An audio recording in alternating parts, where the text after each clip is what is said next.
Welcome to The Check-In, the Image podcast lifting the lid on women's health, one honest conversation at a time. I'm your host, Ellie Balfe, and in each episode I sit down with some leading medical minds to explore the realities of our health across every decade. From hormones to heart health, this is your space to feel seen, heard and supported as you take control of your health span. Because when women are informed, we are unstoppable. Image The Check-In is empowered by Boots and sponsored by Samsung, Waterstone Clinic, Irish Life Health and It's for Women. Today I'm thrilled to talk to Dr. Mary Ryan, Professor and Consultant Endocrinologist and Champion of Women's Health in Ireland. Mary, as well as your medical practices, you are a huge champion of women's health and understanding their hormonal health in particular in Ireland. Why is this mission so important to you? I think I'm a woman. And I think I understand women. And I think I've heard all the stories. A wonderful psychologist called Tony Humphreys says that all of us have a story. And everyone does have a story, actually. Mm-hmm. And I suppose as a doctor, you really hear those stories. You hear everyone's story. And I'm very privileged to hear everyone's story. But I suppose I heard some dreadful stories of women who suffered, particularly with periods, perimenopause, menopause. And I think that's what made me speak out. I also heard in those stories the reason why women were so exhausted was that they were burnt out, and why they had hormone imbalance and ME and more thyroid disease than men. The burnout was the big thing. And I thought, why are women more burnt out than men? And I looked at it and I thought it's because they have a lower self-esteem. Because if you are empowered as a child equally, then you see no difference. You're going to bring that self-esteem with you into adulthood. But in Irish society, but in society all across the world, but particularly I'm talking about Irish society because that's what I know best. And I come from a farming background where I was the oldest, very active on the farm, but I knew I would never inherit that farm because I didn't carry the name. And I think that's what started me, actually, if I was to be truthful, because I was brilliant with animals.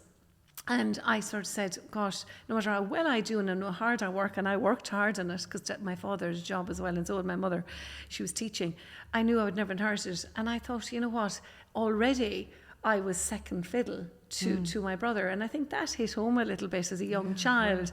So I think I then into adulthood always felt I was striving to be the best person, and when I look back and I thought I shouldn't be this way because I'm equal, and so are all men and women. So I suppose that's the thing that I saw, the burnout. I saw that women are always striving to be a better version of themselves. Men aren't, and why aren't they? And it's because society treats us differently. And I suppose one thing I want to do is change that, and the only way you'll change it is by speaking out about it. And I would hope that by me speaking out, I've basically broken the ceiling for all those younger women to do the same. That's what I want to do. And I think that, and if we really use our voice, we've huge power in the voice. Daniel O'Donnell did it in 1827, back in the Catholic emancipation. But we women are 51% of the population. We don't speak out enough because we're too busy, because we're too looking after everybody but ourselves. Too overloaded. But we must do it. And we have to do it. And we have a duty to do it, not just for ourselves and our daughters and our granddaughters, but for our boys as well. Because if boys are brought up thinking that they're better than everybody else or better than a woman, that marriage isn't going to be successful. They're not going to be happy people, and also they're not going to be good parents. If you think of yourself as the equal person, you are not abusive. You're not going to be emotionally abusive or physically abusive, because why would you? So exactly. Equality is where it all stops and ends, and it's all about respect. But that equality has to be there between the sexes, and that's what people have not seemed to have grasped. Yes. That in order to be a good mother to your boys and your girls, you have to realise that you're equal, and you have to treat them equally, and they have to see you treating them equally. That's very important. It's known theoretically almost, isn't it? But putting it into practice is where there's still a bit of a disconnect for women. That's a huge disconnect. But there's a disconnect across society. I mean, I hear the stories of lovely women that come in, they've cared for their parents, but their brother down the road got the second farm, even though he's not working on the farm. They got nothing. There was a famous Irish Independent article a few years ago, and I was giving a empowerment conference in UL, and I put it up as a slide where it went through the court where the girls got the silver spoons and the boys got all the land. Oh my God. And but the point is, it's nothing to do with the money. at all, because none of us can bring it with us. I lost my father last year, and I lost my husband as well. And I think when you've seen death, and it has to come to your door to realise what it really is. It's the end. It means they're gone, and you can't bring it with us. But what it does do to those girls is they're treated and made feel like they're second-class citizens. Yes. It's nothing to do with the money. They can't bring it with us. They might have it for 20 years, but they'll be, it's passed on then. Yeah. But it's got to do with the feeling that we're equal. But how we are in the world, how we show up in the world. Yeah, so you said you loved me, but you actually didn't love me equally because you didn't see fit to look after me in that way. And that's the way women perceive it. And that's what I hear all the time. What age were you when you realised this piece about equality? It sounds like you had that realisation I had very that young. about 8 years of age, I'd say. Did you? Yes, yeah. I was very involved in the farm, being the oldest. My wonderful father was an amazing, amazing man, but he was of his time. And of course, and he worked as general manager in the local where they did all the pots and saucepans in Castlebrand, and my mother was a teacher, so it was a busy household, and I was out on the farm morning and evening, doing the chores as you do, and that was lovely, and we enjoyed it. But yeah, I knew that even though I was really good at doing that never would I be considered, and that hurt as a young child. Of course it did. Yeah, of course. Yeah. So you decided on medicine. So I decided on medicine. Didn't do veterinary because I wouldn't put down any animals. I was terrible. I just loved them to bits. So yeah, I loved medicine, and I met our local GP, I think at about 11, when I was 11, and I decided then I wanted to do medicine. And it's been a great choice. I'm passionate about what I do. I love it. I love helping people. But I've been very lucky in the role in endocrinology, which deals with hormones, that I'm able to help, women in particular, but I help loads of men as well, of course. So I love that helping. When did you decide on endocrinology? Because I think I heard that you were interested in cardiology first. Is that right? Yeah, that's where you've done your research. Well done. Yeah, so I initially in Trinity, I got involved in doing a lot of heart research with a wonderful man called Professor Ian Graham. And I loved it, absolutely loved it. And then Professor Gerald Tompkin, who looked like Back to the Future, Lord of mercy him, he was just one of these amazing men, and taught very laterally, really intelligent guy. And he tapped me on the shoulder and he said, I'd love you to work for me. And I said, but I'm doing cardiology, I love it. And he said, yeah, but you'd like endocrinology as well, because we do lipids, we do heart, but he said it's way, way broader spectrum. And he said, you'd love it and you'd be very good at it. So I did work with him for 6 months, and I actually loved it. He was right. And endocrinology deals with hormones. So diabetes, everyone knows with diabetes. It deals with fertility, polycystic ovaries, everything to do with the body, basically. But it was he was right about that. I like to see the whole picture. Yes. And endocrinology looks at the whole picture. The heart is just looking at the heart, the bowel is just looking at the bowel. But endocrinology looks at the whole picture. And I'm a big believer in holistic approach in medicine, because the whole picture, you've got to deal with the whole picture. You can't just deal with one little bit. Yes, exactly. If you come into me with a sore throat or a thyroid that's overactive, or a thyroiditis, and you have a sore throat as a result, I'll be looking beyond and saying, well, why has she that? What was the reason that she got to this point? And that often feels like the missing link, yeah, just as a regular person with regular health. Yes. And you've often spoken about the importance of doctors really listening in a consultation. I know that you lecture on this, you speak about this a lot. Yeah. That really hit home with me, because I personally went to the GP a few months ago, and I went in with a shopping list, because I said, I'm going to get the maximum I can out of these 10 minutes. Yeah. And I went in with 3 things. And when I went to my GP, who's wonderful and amazing, she said, I might get to 2, but I certainly won't get to 3. And we got to 1.5, let's say. Yeah, and I went home, and I still haven't actually gone back about the 3rd thing on my list. Oh. So I wonder, if we actually had time with our primary care doctors to get to the root of the issue, or for them to say, how are you really? I love that question when it comes to people, when it comes in lots of ways, but when it comes to health, how are you really? Psychologically, physically, emotionally. I think those things are so important. Absolutely. But I imagine that endocrinology gives you a little bit of that. Your approach to that is like a detective trying to tie it all together, right? Yeah, and in doing so, helping the patient. And I'm delighted you brought that up. One of the things I do teach medical students, and I always say to them, you've got to listen. And all my mentors, I was taught to listen. I can't diagnose if I don't listen to your story. And by listening to story, I ask the right questions and I get the right details. So you have to be a good detective to be a good doctor, actually. The exam is only the second part of it, but the story and getting the right questions out is really the diagnosis. So you can do that. And I suppose that's the sadness in the medical service, that the doctors are under too much pressure. They're understaffed, and that needs to change. And it needs to change not just for the doctors, but also for the patients. So how can a woman get the most out of her consultation, as it were, out of her 10-15 minutes, if she has a concern or a worry about something? Like, how would you advise a woman to go into the consultation and communicate what they need, what they feel they need? So I always say to patients, write it down, because you go in and you see the doctor and you forget half of it. Totally. So writing it down is a good point, and just say, look, I would love to cover X, Y, and Z. And most doctors are very good at, getting into it straight away and doing it. But I suppose one of the things I would like to see changing in the medicine, and I think it needs to change straight away, this thing of what really put GPs under pressure, and I know because I'm talking to them on a regular basis, was the whole free, giving under 6s free and under 9s free.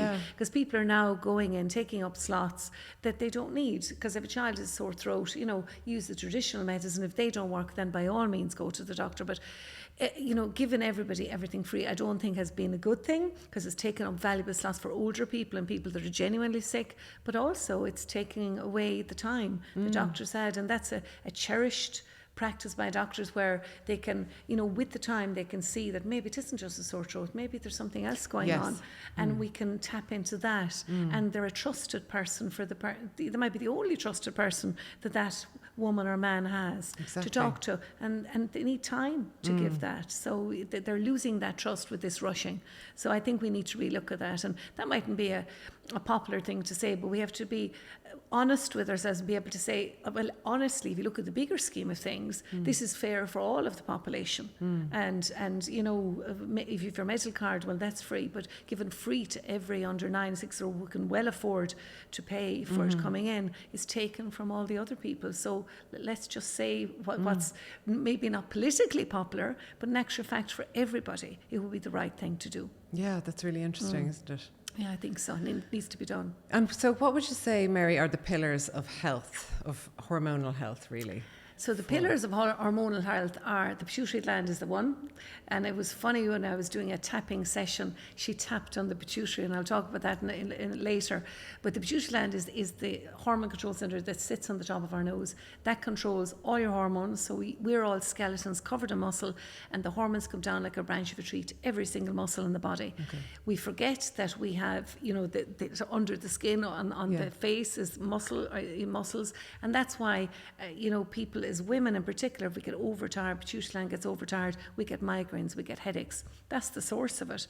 If the heart is a muscle, the bowel is a muscle. So if you are overrun or if you're overtired, circadian rhythm goes off, because hormones run in circadian rhythms, and therefore the bowel circadian rhythm is off, and that's why you have irritable bowel.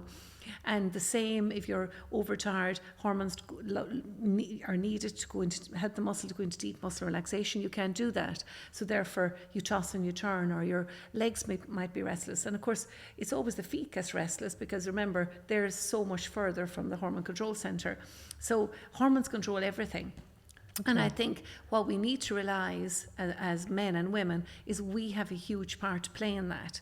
So we have to keep that hormone control centre at 10 out of 10. So how do we do that? We eat healthily.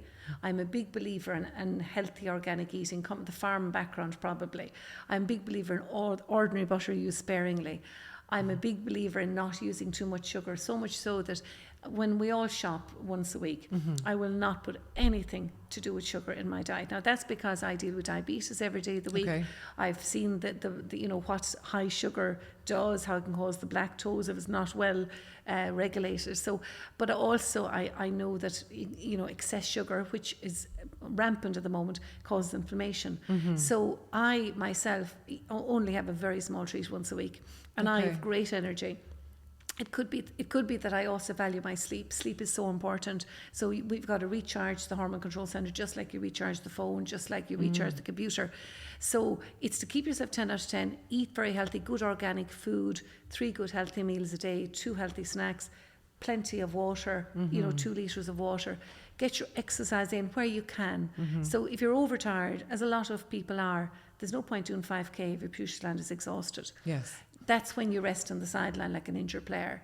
You do what you can do. For example, you could do some resistance exercises when you're sitting in the chair, and that mightn't require too much energy. You're building up muscle, you're helping bone health, so you can do that.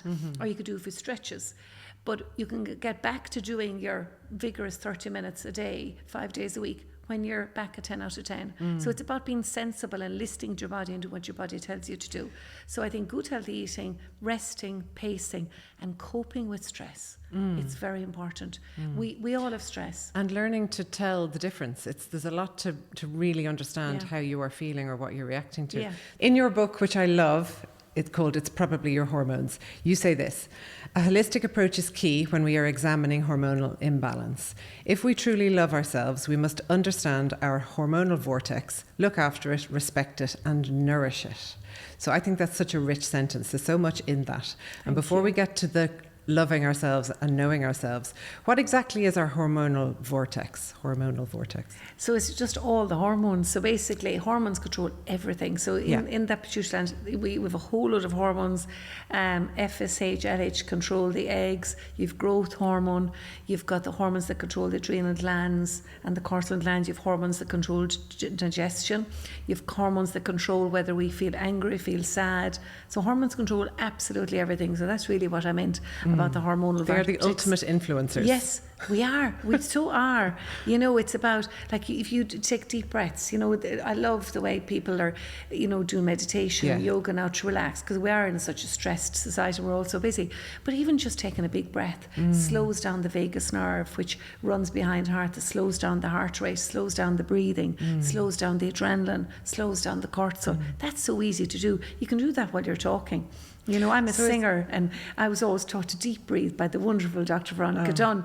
And she used to say to me, you can deep breathe while you're talking to me. And of course you can. So it's about being, knowing what you can do and do it and make it fit. I always say to patients, make it work in your life. If it's not realistic, you're not going to keep it going. Yeah, that's true. So like I would say to them, use the rowing machine, because if you have kids around the house, it doesn't take up much room and you can be watching what they're doing. The gym mightn't always work in a busy household. You know what I mean? It's different when they're gone. So it has to be realistic, and that's the key. And is loving ourselves and tuning into ourselves the missing link? Yeah, totally. I don't think we do it enough. I think, if I look at my father's and mother's generation, they were hard on themselves. My poor father and mother, dad passed away last year, unfortunately, but, spent his whole life work. And they had nothing back then. So I can totally understand that. But now we have, and I think now we can allow ourselves permission to, and we do inherit that intergenerational thing, Oh yeah, for sure. And that's massive, and we see our father and mother work hard, so we therefore feel we should do the same. But we have the intelligence, and they were highly intelligent too, but we also have the education to say, hang on, we don't need to work as hard. Hang on, it is important. We've only one life, and once we're gone, we're not coming back. So we've got to really love ourselves, and also we're mentors for our children as well as our patients. So I think it's really important that we do slow down, take it easy, take the time out for themselves. And even though I'm running around the country, as you know, I actually do. Yeah, I do. I do go to bed early. Do you give yourselves days to do nothing? Yes, I do. I do crash days, like Sundays are crash days for me. And sometimes the body goes on a Saturday crash and I just go with it. And people don't believe me when they see me spinning again on Monday, but that's why I can do that, is because I do crash and I go with it. Because you're going to put that in, you're going to put in that stuff. Yeah. For absolutely. You to replenish. And I never feel guilty. Guilty means we don't love ourselves. So if I feel guilty, that's nonsense. So when I crash, and I do crash, by the way, and it's often, I'd prefer I didn't crash so much on the Saturday, say, because I'd say, God, I have X, Y, and Z to. I just go with it. And I say, another day is another day. Yeah. And I think that's the big thing. I think men are way better at giving themselves permission than women. Great. And we've got to change. And that's because they were brought up empowered, because their mammies had them on little pedestals. But now mammies are going to bring boys boys and girls equally, because I am telling them to do that. So the girls will give them sufficient. And that's one worry I have. I don't think we've got through to the 20-year-olds enough. Like I have a beautiful little 18-year-old, and I hope I have her very empowered. But I see a lot of girls 18, 19, 20, and they're still trying too hard. They're getting the lips done. I'm saying, what are you doing the lips? Yes. You're a gorgeous looking girl, would you, for God's sake? You know, this sort of thing. I just think they're too into, you know, trying to please other people. What about you pleasing yourself? So I worry that while, and I'm going to stay talking to get through to all of them, by the way, but you know, we need to get to all sections of society, not just definitely. a certain section. I do feel that the awareness and the conversation is now growing and expanding for a lot of older women and women in midlife, and there's this wonderful awareness around menopause, and we'll come back to that later. But I am concerned about the younger women. Oh, totally. There still is this culture of burnout still seems to be circling around women. It always, like that intergenerational imprint is really hard to break. Yeah, totally. But all of this, you know, you see it on social media. I'm getting up at 4:30, I'm meditating, I'm going for a run, I'm living half a day before I actually get to work. And you don't see the boys doing it, and you just think, God, and you see the reality is we're not doing enough. You know, I still say this all the time, sport is still not equal. It's not equal funded. So my girl who's playing camogie doesn't get the same crowd to her camogie matches as the boys get to their hurling matches. She doesn't get the same medals, the same trophies. And, you know, the only reason they've changed is because they were made change, because they were told that you're not going to get European funding. But I mean, that shouldn't be. These fathers who are in the GA have, you know, girls as well. Why aren't they pushing it? Yeah. So it's wrong that boys and fathers and the powers that be are not actually insisting on this, and didn't insist on long ago. Even in the church, it needs to change badly. You know, the men take up the money all the time, the collection at the offertory. And, you know, our local parish priest, I often said to him, I said, you need to change that. It has to be boys and girls going up. And you've got to have the altar girls as well as the boys. You have to be seen, you have to go out of your way to be equal. And the Good Friday, you know, when you get the men up to read, you've got to make sure that you have the girls up. And he thinks, what are you talking about? I said, it's the perception, it's what's seen. It's optics. It's the optics as well, isn't it? You have Those to be boys seen. and girls need to see that, and they need to see you doing it, because that's the only way we're going to get change. Yeah, absolutely. So right across, even gender pay equality, that's still, I was talking to a solicitor inside our last event, and she was saying in the corporate world, very much so, that, you know, men and women are still not paid equally. I read that in the paper all the time, but nothing is done about it. Yes, it's very true. Slow. Yes, a lot of it feels like lip service. Doesn't it? I've only one Sadly. lifetime, so I wanted action now. Yes, just one life. I think that's such an important message. Oh my God, yeah. Which is going back to health. Because we only have one life, that is why we owe it to ourselves, we owe it to our children, we owe it to our families, we owe it to everybody in our lives to live as healthily and as long as we can, right? So I suppose when you're seeing women coming into you, Mary, what red flags have they been reacting to that brings them to you first? So I would see women with thyroid disease a lot. So men get thyroid disease much, much less than women. So women, 96% of thyroid disease is women, because pituitary gland controls the immune system. To get thyroid disease, the immune system has to attack the thyroid gland, which sits on the neck, by the way, right? Yeah. And it's a critical gland, controls metabolism, controls your energy levels. It produces T4 and the active form T3, controls all of your cells. It's absolutely critical. You will not get pregnant if your thyroid stimulating hormone is not 2, for example, which is the hormone that's produced in the pituitary. So it's a critical hormone. So if you get overtired, pituitary gland is tired, the immune system attacks the thyroid with antibodies, and the antibodies either produce Graves' disease, which is an overactive thyroid, where you get really fast metabolism, you can get irregular heart rate, you lose weight, you get highly irritable, and your thyroid T4 is up in the clouds, and we can treat that so easily. And then if the antibodies really destroy the gland, a thing called Hashimoto's, which is the most common thyroid disease we see, that's underactive thyroid, where you're slow down, your heart rate is slowed down, you put on weight, you're very tired, you're lethargic, your hair is dry, your skin is dry. And the reason we see these conditions in women more than men, I'm convinced, is because we women overdo it. We burn out. The men that I see with these are the men that overdo it. Really? You know, absolutely. I always remember I had a lovely, lovely detective come into me, and he had an overactive thyroid, and I treated it and we did really well. But it came back again, and he went back to doing all the stuff that he wasn't supposed to do. And I said to him, if you don't slow down, because he was looking after his mother, he was one of these real caring people, and he was looking after his family and looking after his community. He was just too good. But I said, if you don't pull back and listen to your body, we're going to end up being in this spiral forever. And he eventually did, and we got on top of it.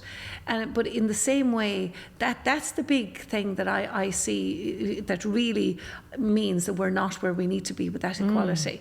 Because women feel that need of pushing all the time. And if you really were honest, why do they feel they've got to push? Because they feel they weren't seen. You know, they weren't seen as equal. So they want to prove themselves, because even though mother and father loved them, they brought them up the way they were brought up. I mean, I had only patient in recently who said, you know, that she's in her 70s now, that the boys were always fed before the girls. You know, wow. And she really struggled to love herself, because she always saw herself as a lesser being, and she always treated her boys the same way and her husband the same way. So you can imagine the daughters of that poor woman, you know, in that sense. So I suppose we really have to love ourselves, pull back, plug in, pace, because once we're 10 out of 10, the hormone system is brilliant, the immune system is brilliant, but to get to that, we have to love ourselves, we have to know the boundaries, we've got to stop pushing to try and prove that we are this person. We're already the person. I am enough. Yes. I am enough the way I am. I love that. Yeah.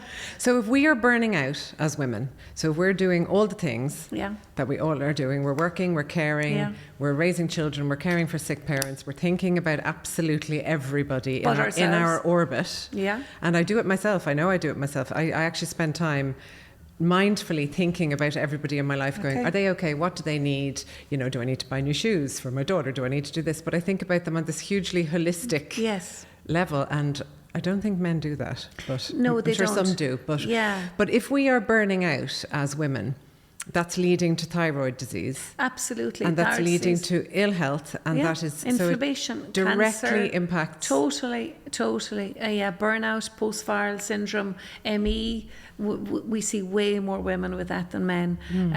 You know, where with ME, and long COVID. We as endocrinologists saw ME long ago. Long COVID is equivalent to ME, where the hormone control centre is exhausted, and that's why they've the aches and pains, the muscles. That's why they're absolutely wrecked.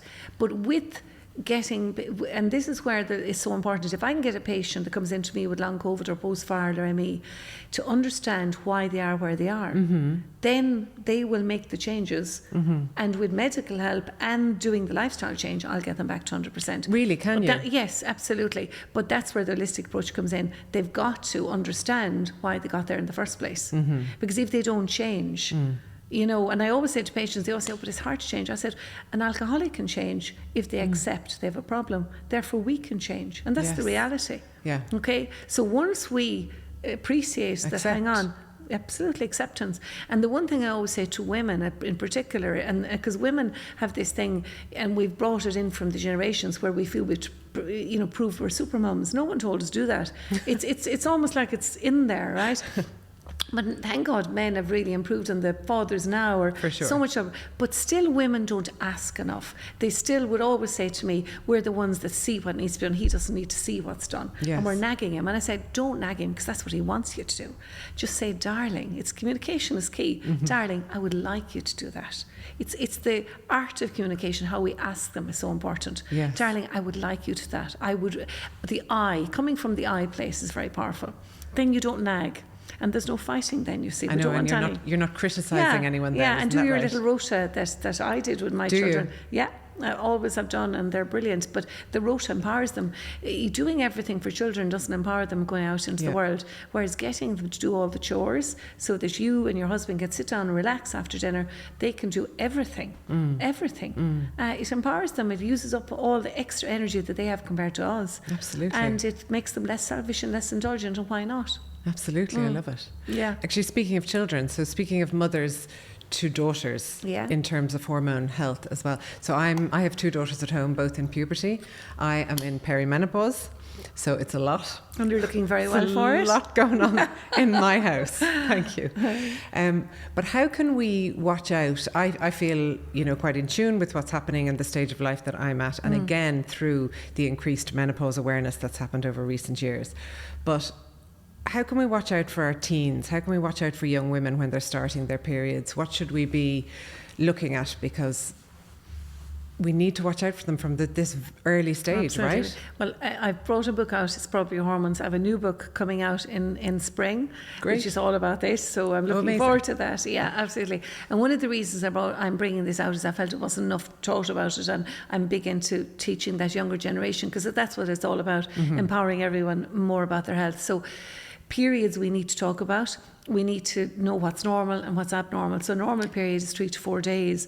An abnormal period is 6, 7, 8, 9 days, 10 days even. I even had a woman in to me that had a 2-week period. Wow. Can you imagine? No. So it's really important that we teach girls' society what a normal period is, what is not normal, so that then we can deal with the abnormalities at a young age and not be waiting, where normally what happens is girls put up with this until, for maybe 20 years. Yeah. And then they present to a doctor when they want to have a family. Yes. So you put up with heavy periods, cramping periods that took up a dreadful week of every month of your life. And as a result of all that chronic inflammation, of endometriosis and fibroids and all these things, this should have been prevented. So I really believe we need to talk about periods to basically make the conversation naturally, because it is an evolutionary process for girls to have their periods, means that they're going to be able to have children down the road. Yeah. So puberty needs to be celebrated. The period needs to be looked on as a very clean and good thing, not this thing that was dirty as was done years ago.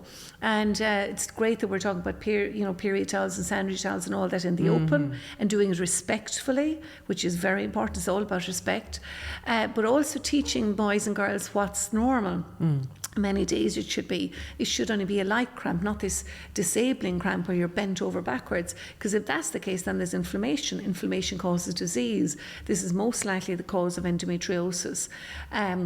When the hormones go out of sync, that's what causes polycystic ovaries. And polycystic ovaries is totally underdiagnosed. This is a condition where there's cysts on the ovaries. The cysts produce too much estrogen. The high estrogen level interferes with the cycle, and that's what makes it irregular. And the high estrogen also feeds into the androgen pathway, so that's why you get excess hair and excess acne, okay? But the cysts can produce increased bad insulin. You've heard of insulin resistance. Yes. So increased bad insulin, and that bad insulin makes fat, and particularly makes it around the abdomen. So these girls not only have the irregular periods, and they're only having periods 3 days or 3 times a year, where they should be having it every month, but they're also putting on loads of weight, so their self-esteem is going down.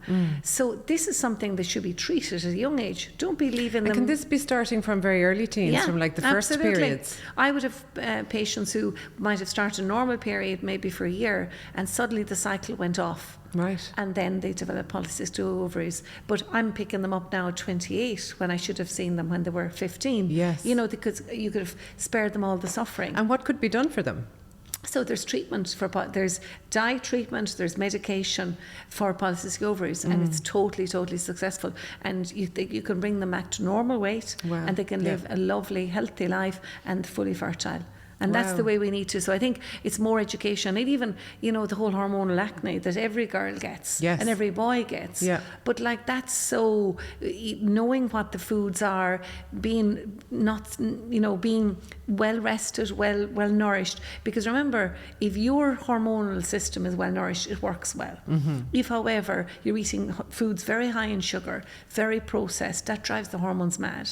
And that's when you'll see your hormonal breakouts. So it's about, controlling your diet, your sleep, hydration, and your stress levels, because all of that interferes with hormones. Stress, it's in all our lives. Well, we all need to learn how to cope with stress.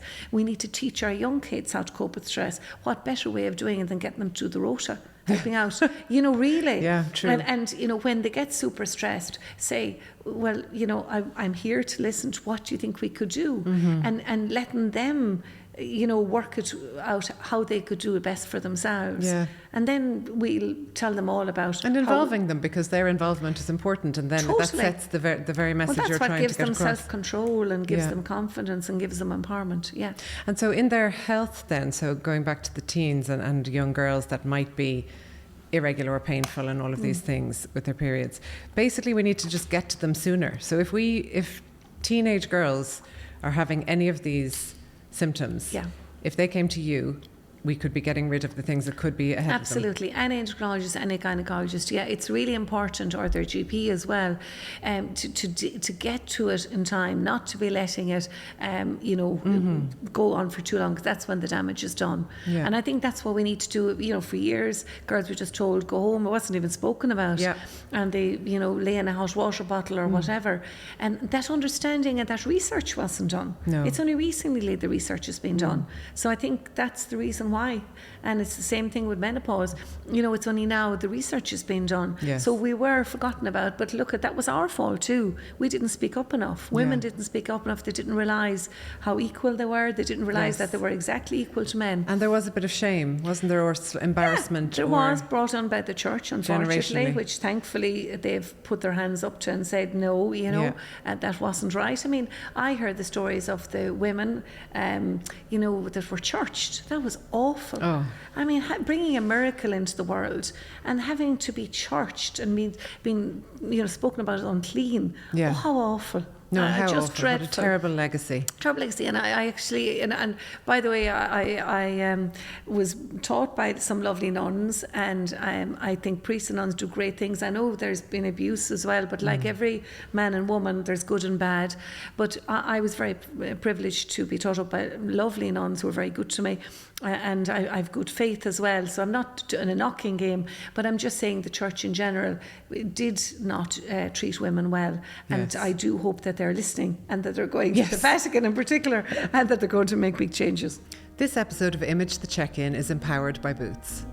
Boots pharmacists are with you for life. They are often the very first stop when it comes to advice, care and guidance.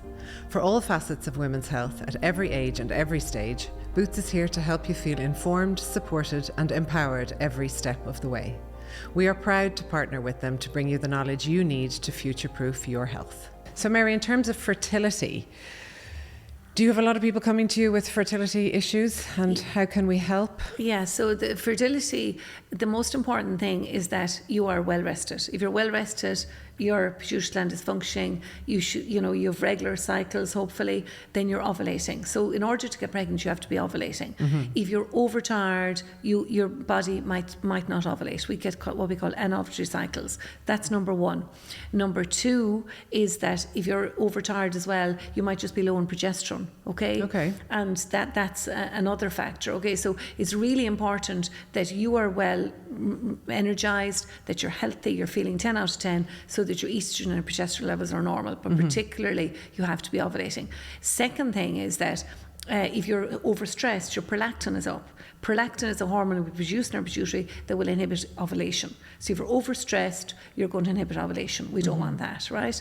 And then the other thing then is for fertility is that, is your partner's sperm, are they okay? For too long, we investigated women, we never investigated men. I remember seeing a woman who had gone through a whole load of scopes and very invasive tests, and her partner was never, his semen sample was never checked. Wow. And unfortunately, that was the reason that they weren't getting pregnant.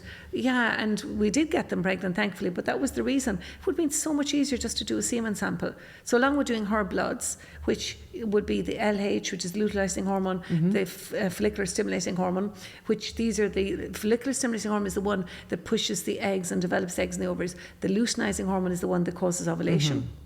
We will check estrogen levels as well, progesterone levels, prolactin and thyroid. Okay, they're the critical ones you do. But must also check a semen sample to make sure he's semen of the adequate motility, morphology, and that there's enough semen, because if he had mumps, it might have damaged completely. Right. So it's all those things. And to bring it out in the open, and there's no shame. It doesn't matter who's at fault. It's about getting a solution. Yes. And that's the key. And I think the shame, and men feel this, I've dealt with a lot of men who, they didn't have semen due to mumps or whatever, or an injury to the testicle, and they feel shame. Oh God, I can't tell anyone, I feel less of a man. No, you're not. You're a wonderful man as you are. Yes. There's donor sperm there, there's donor eggs there if we need it. So I think we've got to stop being so hard on ourselves, and we need to stop the judgmental thing. And it's great that people now are stopping asking couples, when are you pregnant? When is it? That awful thing, because they might be trying for ages. Absolutely. So don't ask. Yeah, please. it's not your business. It's not your business. Just stay out of it. Yeah. And that's a big thing. But do you get great success then with fertility treatment, like with that rebalancing that totally. you can oversee? Just ordinary stuff. I mean, patients call my couch the fertility couch because I just give them the lecture. Reassure them, do the hormones, get the hormones corrected, and that's it. And IVF is a wonderful thing to have, but so many people overuse it. They don't just, get themselves in a good space where their hormones are right, where, make sure that the thyroid is okay, that all the hormones are okay, that your husband and partner is also doing the same thing, because his semen has to be well as well. And all of them go off and get pregnant. And for the ones that don't, then it's great we have IVF. It's great we have that. Yes. But don't use it, don't put yourself through it, because it's tough going unless you really need it. Yes. Physically, emotionally, financially, it's tough. So understand your hormones first, understand where you're at. Absolutely. This is a true story. There was a couple that came into me, and they'd gone through at least 5 or 6 rounds of IVF, right? Wow. And they came to me and they said, now, you're our last resort. And they said, we honestly, we're dying to have a family. And wasn't her thyroid out? Right. Her thyroid was out. And once I corrected that, they went off and had children. And one after the other. And they came in about 4 years later, and she had a bump, and our third pregnancy. And he said, the husband said to me, they were a lovely couple, he said, I'm really sorry to say this to you, but she said, we need to know how to stop. It's been one after the other.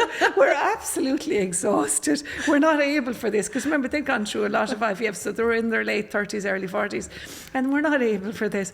And, what can we do? And I said, it's time now for you to put up your hand and you go for your vasectomy. Yes. Because it doesn't always have to be about women taking the responsibility. And vasectomy is such a non-invasive way of making sure that you don't get pregnant. And of course, what couples worry about in their 40s is, they've had their 3, they've had their 4, they don't want any more.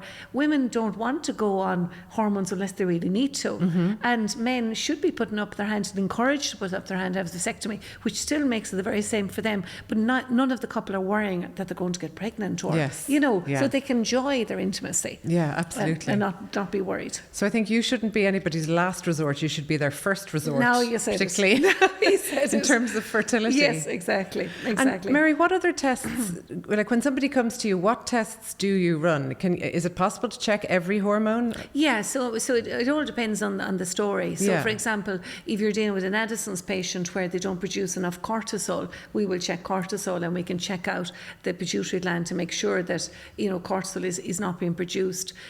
So yes, you can check growth hormone for people that are growth hormone deficient, but the main ones would be the luteinizing hormone, FSH, thyroid. They would be the main ones, that we would do. But yes, you could check all hormones: prolactin, estrogen, progesterone. And this is all a blood test? This is all a blood test. Yeah. This is all a blood test. So in patients, if they're saying what blood should we do, full blood count to check if you're anemic, to make sure that your iron levels are adequate. Because if you're anemic, you're going to be around exhausted because it carries oxygen. Your liver function, that it's normal, that your kidney function is normal, that your thyroid is normal. Check your cholesterol. We want the cholesterol normal. Heart health is very important. Our total cholesterol has to be under 5. Our bad cholesterol has to be under 3.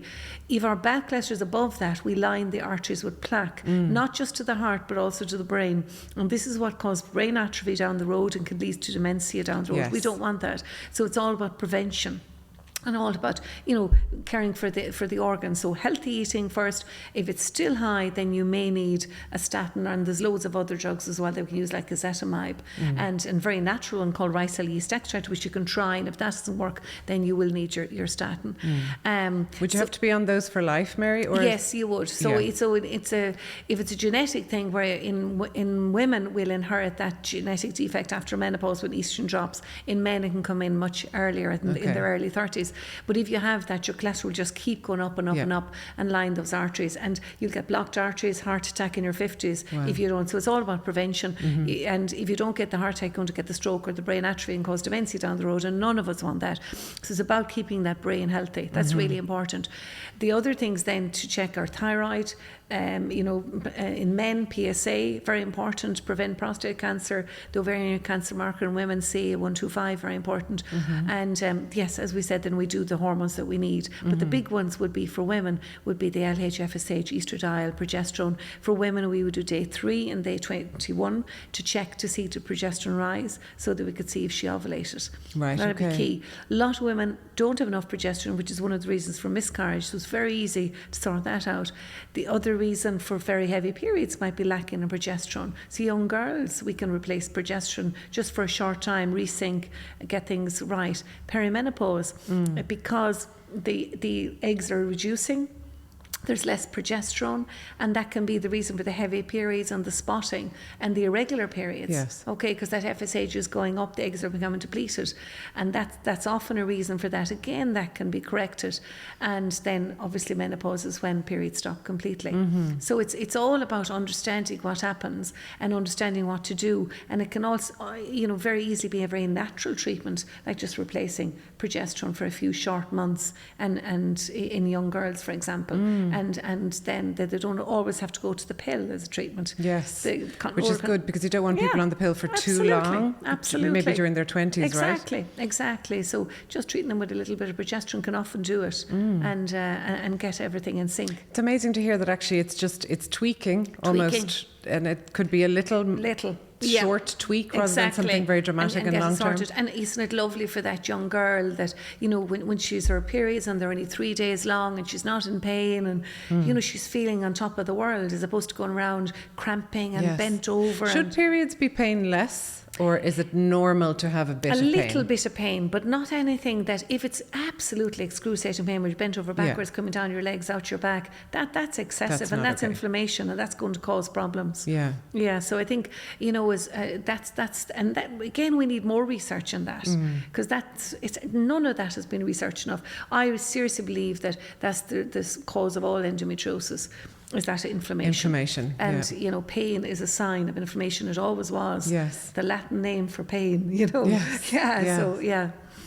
So coming to menopause then, it is Menopause Awareness Month now. Which is wonderful, and obviously in terms of the conversation and the awareness around it, it has increased. And I think it was 2022, wasn't it? That's right. The Joe Duffy moment. When I was invited where you were Joe Duffy, on air. I mean, that week was staggering. Amazing. We all remember it. Amazing. He was a great man, actually, too, because I'd been doing a lot of menopause lectures before that with Lorraine Keane around the country. But Joe Duffy rang me and said, would you please come on and talk about, menopause symptoms, and we need someone like yourself to do it.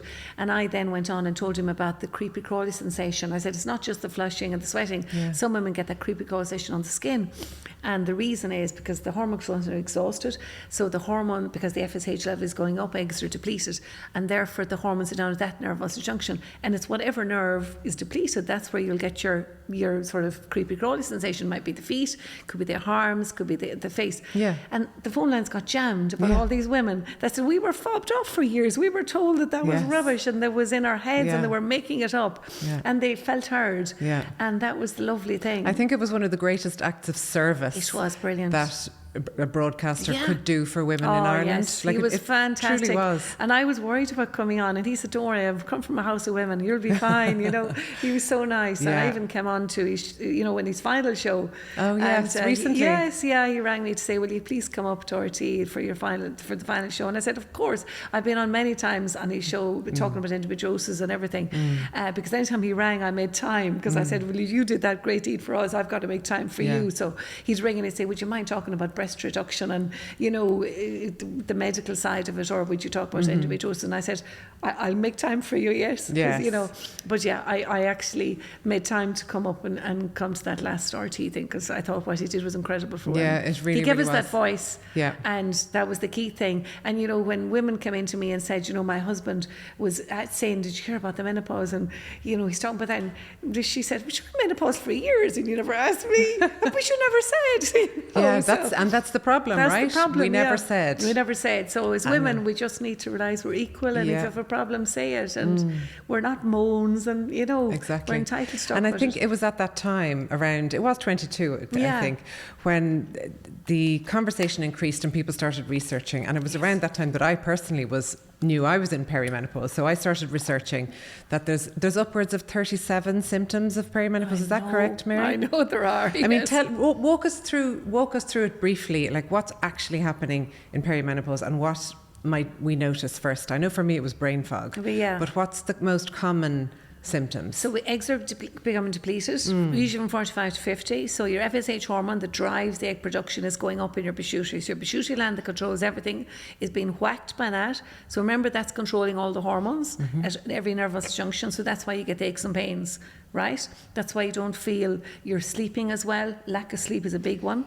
Okay, because the hormone, your muscles can't relax. The brain fog is for the same reason, because you're not sleeping. Plus estrogen is going down. Estrogen is very important for brain function. And loss of memory, big one. Really upsets women. I couldn't form a sentence, I felt. And it's low estrogen as well as the lack of sleep, right? Sweats and flushes down to the low estrogen. The emotional lability, where you could cry at the drop of a hat. Again, low estrogen levels, but also not sleeping, a big one. And then, everyone knows about the aches and pains and the bloating. The anxiety is a big one. And that's because your adrenal glands are tired, because again, you're not sleeping right and the estrogen levels are low, and there's a whole hormone imbalance going on in that pituitary gland. And as a result of that, adrenal glands get tired. And that's why you get the high cortisol, which of course can affect sleep. You get the high adrenaline that causes severe anxiety. And that anxiety can be the main symptom for some women in perimenopause and menopause, and not the others. And I've seen that. But it's to know that and to recognise that. And that creepy crawly sensation as well, you can get that. The other one is that, leaking. So, for example, some women, they would say that they're very dry below in the vagina. That's easily sorted with the vaginal estrogen pessages, which are safe for everyone. But some women get kidney infections because of that dryness. The other thing that women would say is that they get increased thrush, again, due to that dryness. But some women might find they're leaking, their pelvic floor is weaker because of low estrogen. So we would encourage to do pelvic floor exercises. In France, they do these from when you have a baby. That's when it should be done. We in Ireland do them. Don't. No, it's terrible. So we're hoping that'll change. So we've got great pelvic physios now all around the country, and they're, telling people how to easily do these in their homes. But we're hoping to start it right after women having babies and doing it throughout, because that's when you should be. You should be strengthening your core and your pelvic floor. You have to future-proof your pelvic floor to prevent incontinence and all that. And just talking about that, can I just quickly mention, we need more education as well about, birth, because I hear so many stories from women about, they've large babies now because we're so well nourished compared to of 9 pounds, and they have to have an emergency section, or they've a tear, but that tear will cause problems down the road. So I think as women we need to speak up more, and we need to know, not to overeat in pregnancy, to keep our weight right, trying to have a normal healthy baby. But it's not going to be too big and cause us problems as well as the baby. But secondly, I think that there needs to be a better conversation about how I'm going to have this baby. Should there be more ultrasounds done, so that the baby can be brought at 38 weeks and not 40, because the baby is viable at 38 weeks. And we hear so much about women now, having emergency sections, having vaginal tears, and those vaginal tears cause problems with the pelvic floor down the road. Of course. Yeah. So those conversations need to be had. A lot of women are made feel in shame having them now, and even put down and say, well, you've had a baby, what are you giving out about? That you had a episiotomy. But really and truly, they're entitled to ask those questions. They're entitled to have their pain management, and they shouldn't be just not having an epidural just because they don't have private health care. So all of these conversations need to be had, and I hear all about this all the time. So I do think we need better planning between the gynae and the mother and father of the baby about when is the good time for the baby, and then let's watch the weight here. Can we have a natural birth as much as possible? But how can I avoid having that vaginal tear that might cause me problems down the road? All these things need to be discussed. And then if vivisection is necessary, let's stop the shame game. So many people need a section for various reasons. Baby is breech, baby's too big to come out. Stop this too posh to push rubbish. How dare you? Some of you never even had a baby. How dare you? So that all needs to go. And the shame game. Shame game stops. And going back to menopause there. Sorry, I transgressed. It's all so important. We could talk for weeks. So that's perimenopause, where it has all begun. actual menopause, am I right in saying it's around age 51, 52? Would that be average for women? For some, perimenopause can happen in their late 30s. And why is that happening so early? So the reason is antibodies attack the ovaries. It can be genetic, but it can be just that girl is overdoing it. And that's where we have to come back to looking after. Absolutely, yeah. So the immune system can attack the ovaries. It's autoimmune, and that is one of the things. Yeah, absolutely. So that's one thing I would always say. It can be genetic too. So if your mother had her menopause early, try and have your children early, because it could happen you as well. But again, the immune system, if we can keep it healthy, we can really slow that down. Okay. But usually, thankfully, perimenopause doesn't happen at 45, 50, and as you said, menopause is 50 onwards. Okay. So menopause means period stop. Perimenopause, you still have your periods. They might be irregular, they might be heavy, but they're still there. And menopause, period stop completely. That's when you get the flushing, the sweating, the brain fog, maybe the leaking of the urine. But if you're increasing your pelvic floor, doing the exercises, that really helps. There's medication to help you as well, right? There's that chair that helps you as well. But even just, all these things that we now know help, and women don't have to be worrying about them. And then the anxiety is another one. And then what we really need to educate women about is heart health. Because heart health, you see, we as women are protected with our estrogen up to menopause. But once our estrogen levels goes down, we have a higher risk of heart disease. Our arteries stiffen, and we have higher risk of blood pressure. So blood pressure can be a silent disease. So your first experience of high blood pressure might be a stroke. That's too late. So what we need women to do is to go to their GP or their pharmacy, who gives free blood pressure monitoring, and check what your blood pressure is. And I wanted 130/80 and below. What age should we start checking our blood pressure? Well, I honestly think that we should all be doing it at least once a year, but definitely when you're perimenopausal, I would be doing it at least every 6 months. Okay. Yeah, I would. And then the other thing I want people to do is to know their numbers, and for men and women to do this. So cholesterol has to be under 5, your bad cholesterol has to be under 3. Make sure your blood sugar is normal. We prevent diabetes by stopping increased weight. How do we do that? We eat healthily, and we stop. The abdominal obesity is huge for men and women, particularly women, when our metabolism halves. Metabolism halves around menopause. This upsets women terribly. Halves? Yeah. It literally halves? Literally halves, because they get the belly fat. Yes. Now, the belly fat we don't want, because that's what's going to put us at risk of getting diabetes, and we don't want that. Is that the visceral fat that you hear about? And that visceral fat is very, very atherogenic. It basically makes bad oxidized cholesterol that'll line those arteries. Also causes diabetes. We don't want it. And we can prevent it by eating healthily, by pulling back, by recharging, getting that energy levels up to 10 out of 10, so we have the metabolism up to 10 out of 10, and by doing the resistance exercises. Resistance exercises, remember, we lose muscle. By losing muscle, you then, you're not burning off as well. So we've got to build up muscle in menopause, so we burn off more calories, keep it equal, help our metabolism, and we're also helping our bone. And in menopause, because of that lack of estrogen, we more likely to get osteoporosis. Osteoporosis is demineralization of bone, so you're more likely to fracture, either at the wrist, at the lower back, anywhere. Would you notice that from menopause age, or you will have that when you're 60, 70? From menopause age on. So we need women to be aware of that. We need them to make sure young girls are building up their bone bank and making sure they're getting calcium into their diet. I worry about the almond milk, because almond milk has no calcium. Right? So we need to be sure that girls are getting cheese, eggs, milk in their diet. I don't mind them having almond milk. All lifelong. Yeah. I don't mind the almond milk, so long as they're aware they've got a calcium in their diet somehow. And what about calcium supplements, Mary? Is that something we should take around menopause, or not? Yeah, really? But I would prefer people put it in their diet. Sure. I think we should try and get the diet right first. I don't, never mind supplements once the diet is right. Yeah. But, no cheese, your milk, getting your really good organic green veg. You have loads of calcium in them, and they're good for you. There's been a fear around dairy. It's been one of the sort of diet messages of recent years. That was bad. I remember you're talking to a farmer's daughter here now, but I'm being truthful as well. I've always believed. I remember when I was doing the heart research, they were all going about the low-fat butter, and I never bought it. I thought, this is a load of nonsense. And all the research was saying, it's low-fat butter, and I thought, it's rubbish. And I was right, that it's using the butter sparingly. The more organic, the better. Yes. Low fat is now we're going away from low fat because it's so processed, and processed interferes with hormones. So keep it sparingly. You know, the good stuff, don't overdo it.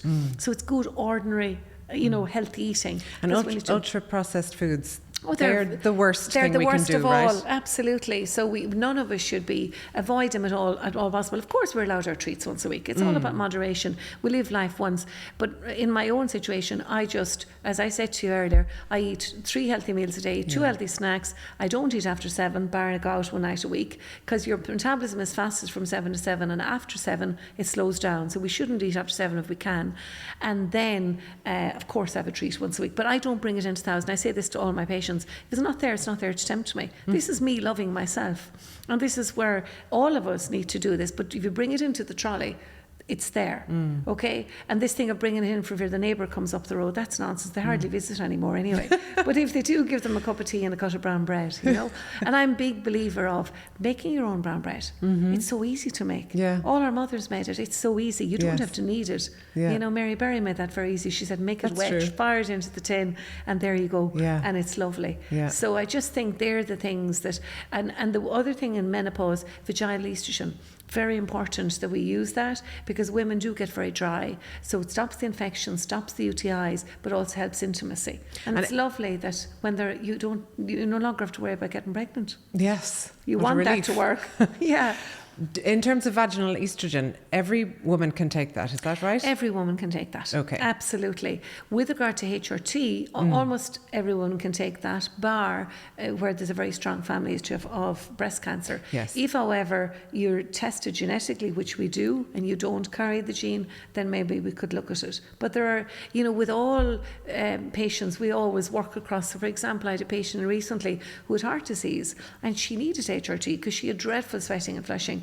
And by me working with her cardiologist, we did put her on HRT, and she'll do very well, and we'll monitor her heart.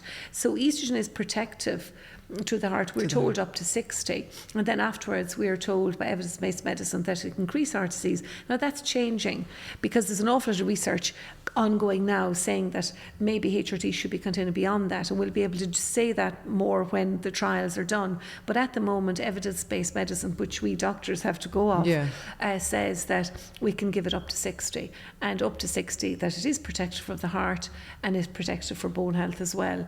However, there's a lot of patients after 60 that they just can't function without HRT, and we have to give it to them. But I do believe that will all be revised, because the research now is very promising and showing that, and maybe it's just lowering the doses we need to do. But that's all ongoing. But shameful that we had to wait till now for the research. And that it should have been done years ago. A long time ago. Absolutely. And testosterone is an important female hormone as well as being a male hormone. That is very important for motivation, for muscle, and also for bone. And it's important for libido. And we doctors now are using it unlicensed because the research is only minuscule, but the research is coming in that it's very beneficial for libido. And again, small amounts. That's the key. That was actually a game changer for me. So I'm on HRT myself for the past few years, and I didn't obviously begin with testosterone, so I started with the progesterone and the estrogen. But I went back to the doctor about 9 months later, and I said my mood was slightly lowering again. And my line to her was, I just don't really care about anything. And she went, aha, it's testosterone time. Good. Then I began, and then it was wonderful. That's a game changer. Brilliant. Absolutely. Motivation and just joie de vivre, just being up and about. But don't do what a patient of mine did. She misread the label. It says pea-size amount of testosterone, as you know, and you put it on the anterior thigh. She lathered herself in it. She had the most amazing 2-week holiday with her husband. She said her libido was so high, but she said she'd hair where she didn't want it. Oh no. So it came back to just pea-size, and she's doing really well. Oh, good. So just read the label always. And in terms of HRT, how long if you started in your mid 40s or early 40s, is it okay? Is it considered safe to go up to 60 on HRT, and, So- and you're saying there's new research coming. it's a long time. It is, yeah. So the evidence-based medicine would say we should try and give it for 3 to 5 years, right? 3 to 5? Yeah, but as I said, that's changing, right? The other thing I would say is don't start it too young. So I had a patient who was started it and she didn't need it. So the thing is, start it in perimenopause when definitely she needs it, but don't be starting it before time. Yes. That's key, because her estrogen levels are really high, and adding HRT really caused problems for her. So it's about starting it, when the woman needs it, and keeping it on. But the evidence-based medicine does say 3 to 5 years. Yeah, it makes it hard for us doctors. Feels short. Having said that, we always treat everyone individually. So everyone is different. So what I always say to women is, most women actually want to stop it after 3 to 5 years, because they're all, feel if I'm okay. And if they're okay, fine. But if not, they can restart it. And we do restart if they're not doing well. But as I said, it's going to be easier for us doctors now, because that research is coming out, saying about his protecting brain health maybe prevents Alzheimer's. That's fantastic. It's phenomenal research, and how important estrogen is for us. Yeah. So that's going to guide us much better. But I suppose as specialists, we are allowed the liberty of treating complex cases, and we deal with all those cases anyway, of patients in their 60s and their 70s who need it. Tell me about that stage of life, Mary. What do you see? I mean, is post-menopause our second spring? Is it really the best stage of life? Because I'm really looking forward to getting there. Well, I'm delighted you said that, because I'm big into menopause should be the nirvana, the second spring, right? Yeah. It really should, and we've got to put it into that context, because you see men like Mick Jagger, they're living their best life in their 70s and 80s. They're swaggering. I want women to be swaggering in menopause. I want them to really realise they have another 50 years. And I want them to do that in an empowered way, to step into their power. Pause is only a pause where you look back and say, am I looking after myself well enough? Am I looking after my heart health? Am I looking after my bone health? Am I eating healthily? Is my weight right? Is my blood pressure right? Okay. Am I looking after me? Because if I'm looking after me, then everything else falls into place. But I have to look after me.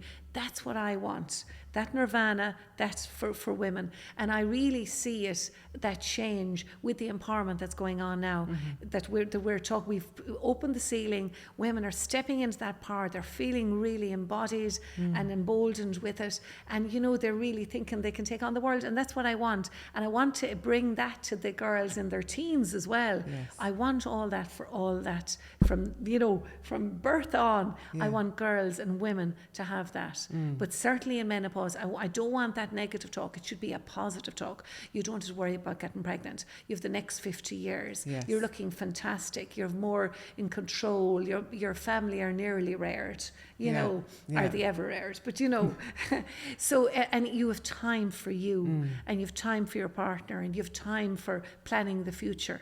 That is, I think it's a fascinating few decades, but it needs to be spun in a positive way. I don't ever want a negative connotation to menopause. Yes. And I think by us talking about it, we've brought it into that positive space where now women have treatment. Now they know they can get help no matter what. Yeah. Even for those women that can take HRT, there's so much else out there. There's supplements. We've Vioza, which can stop the flushes. There's so many things we can take for the nerve pain, and other medications we use for peripheral nerve that we can use to get rid of those creepy crawly sensations we spoke about. There's so much out there. So there's options. I think it's just important that women know there's options. There's options for every woman, and there's an answer for every woman, and no woman should be suffering. Yeah, it's the ultimate upgrade. Ultimate upgrade. It's premium class. Yeah, absolutely. First class treatment. Amazing. Okay, Mary, as we close our wonderful chat, if you had a magic wand, what would you change for women in terms of their health in Ireland? My goodness, that's a good one. So if I had a magic wand, I would want women to take ownership of their own health. First of all, I would want them to, really love themselves, look after themselves, eat healthily, put the boundaries in, step into their own power, really live their best life, be totally proud of the fact that they're a girl and a woman. I really would want that. And if they do that, they will look after themselves. They will have the boundaries down. They will, if any doctor stops them and says, I've only got 5 minutes, I can't, they'll say, excuse me now, I need to tell you this. It's really important. I need to tell you. that. Do it from the I message always, okay? It's not threatening. So I really believe that what I want to see as a pillar is that women start looking after themselves, valuing themselves as 51% of the population, stepping into their power and speaking out for women, and that they don't knock other women. We've done that for too long. Women should stop knocking women. I'm allergic to it. Just empower other women, empower generations of women around you, and do everything you can by speaking out for women, for their health. If you feel things aren't being looked after in the health system enough for women, speak out about it. Get women groups, women shed groups. If we speak out as one voice, we have huge power, but we need to utilise it, and we don't use it enough. And we are great nurturers. We need to, you know, that is our game changer, nurturing. But let's nurture each other and nurture women. And use our power to help women. That's our superpower. That's our superpower, yeah. I have to read this because there's a Madeleine Albright quote that you used towards the end of your book. She said, "It took me a long time to develop my voice, and now that I have it, I'm not going to be silent." So that's exactly what you're saying. It's exactly what I said. Mary, what gives you hope for women? What gives me hope is basically seeing women, you know, every conference I go to, the feedback from my book is that women are really interested in looking after women. That gives me great confidence. I do think the younger generation, we need to put a bigger push there, and I'll certainly be going around to more schools trying to embody young women, and I've done that, going to transition year school in particular. But I think that it gives me great satisfaction to see the women in menopause years, perimenopause, they're really speaking out, and they have been very empowered. I think the younger generation, we need to empower them more. I'm worried that I thought that they would be just taking off. No, they're not. So I think we need to work on that, and I'm certainly going to do that. But it gives me confidence that we're having these conversations, that women are going to get more emboldened and more empowered as we mentor them. And that's what we are doing, we're mentoring them, and we're going to bring those girls along and those women along, and any women that, you know, because they're conditioned, and women are very conditioned, and they give out about it and say, she talks too much and she shouldn't be saying that. We'll just say, I hear you, I understand you, but I'm going to keep talking. And always the I message. The I message is about what I am talking about. I'm not threatening anyone, and that's what women need to do more. The I. Yes, exactly. Mary, your message is so inspiring. It truly is. And I think, like, beyond what you're doing with all of your medical expertise and all of your lecture, this message that you're giving women, and I think, like, on behalf of me as a woman and as a mother of daughters and probably all of our listeners, a big thank you, because I think your work is making our lives better. Thank you so much. Thank you. And thank you for your time today. Thank you too. Thank you very much. Thanks for checking in with us today. We hope this episode gave you insight and clarity. If you enjoyed it, please like, subscribe, or share it with a woman you feel needs to hear it. Image the Check-In is empowered by Boots and sponsored by Samsung, Waterstone Clinic, Irish Life Health, and It's for Women. Thank you to our partners for making these conversations possible, and thank you for listening. For more expert advice and real women's health stories, visit the Image Women's Health Clinic on image.ie and follow us on Instagram. Until next time, take care.